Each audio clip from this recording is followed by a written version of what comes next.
It's kind of incredible that you and I are having this conversation on a Friday night in October 2020, and the background is our president is in the hospital. We know very little beyond that. Presidents have hated when details of their person and health have wound up in the public domain, though they have allowed it for the public good.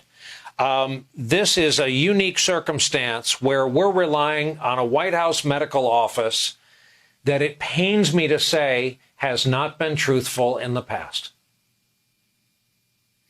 No, so much of our common life has been on trial for the last 4 years, so much so that it's almost something we take for granted, that everything feels unprecedented, everything feels so superlative, so hyperbolic.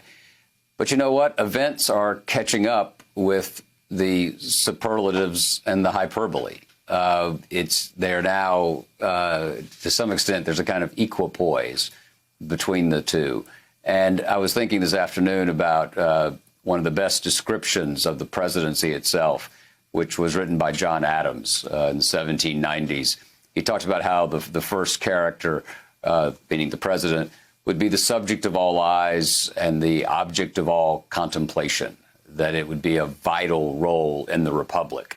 It's a little counterintuitive to those who think that the presidency, as we understand it, is really a post-World War II, a post-FDR, nuclear age creation.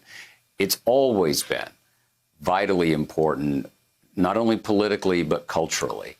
And what we've seen for 3 years now, going on 4 years, is the habits and the inclinations of the incumbent president have seemed almost to, it's beyond dominating our mind space, right? It's taken over.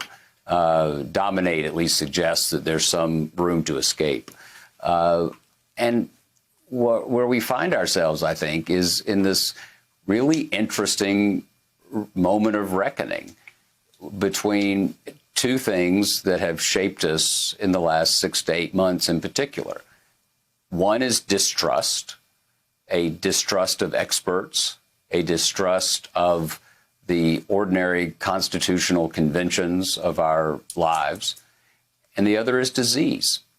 And the distrust has fed the disease because a huge segment of the population decided not to listen to those who had expertise, decided that somehow or another they knew better, that the force of reason and science was somehow partisan, was somehow not legitimate.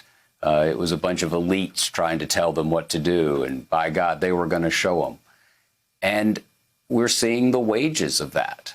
And all of us, what you were just talking about with Michael, absolutely. You know, John Lewis taught us that the key element of nonviolent protest was never become that which you are fighting against. You know, answer hate with love, answer violence with nonviolence. So in an era bereft in many ways of grace and dignity, we must do all we can to be gracious and dignified.